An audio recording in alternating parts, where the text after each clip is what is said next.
was your age, I had all my future figured out.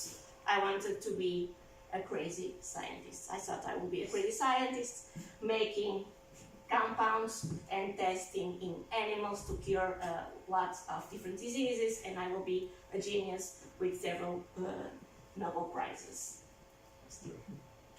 And then I went to the university. I finished my high school and went to the university to the biochemistry degree, where I was in contact with several of these subsets that I didn't know about, and it was very interesting to me. Because when I was your age during high school, I didn't like at all of immunology, and now I am working in immunology because it is very, very interesting. Also, I had contact with molecular biology and different applications of chemical subsets that I didn't know it was possible. So it was a very complete degree. I was in contact with many realities and many tests that I can do next, okay? And in the final year of university, we had to do an internship. And until that point, I thought that all research should be animal-based or in cell culture or in computer. That is called basic biomedical research. But we had to choose projects from different projects, and I was in contact that we can also work with human samples, as I told you in the beginning of my talk. So I went to this way. I went to study the genetics of epilepsy, okay? And I continued in that laboratory, in that studies, and I made my PhD in this subject.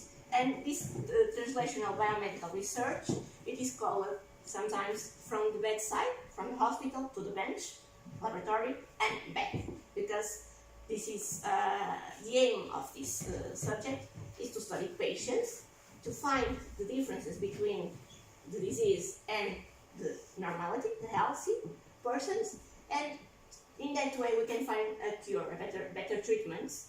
So it has a practical application in the reality. And this is only possible having multidisciplinary teams with clinical doctors, nurses, laboratory technicians, and also researchers, of course. And we need patients and healthy individuals, and we collected biological samples from all of them. It can be blood, urine, brain tissue, for instance, and we study molecular pathways that are changed in patients that are not in the controls, and we try to understand disease pathology and disease development. And based on this, I made my PhD in inflammation in epilepsy, and I must say, this is my board of examiners. I was right here answering their questions.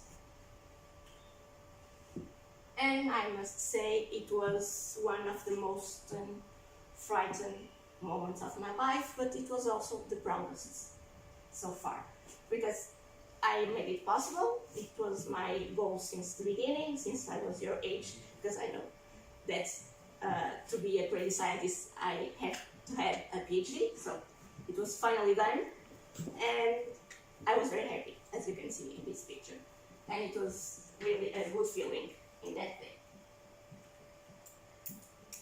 And now I am doing a PhD, trying to find biomarkers for immune-mediated pathologies, and I still work in our laboratory in ICBAS, and this work so far has already gave us a first prize award in a meeting. And this is just to talk you a little bit about what I do. I try to find biomarkers. What it is biomarker? It is biological characteristics that can be objectively measured and evaluated, and can give us the states of individuals.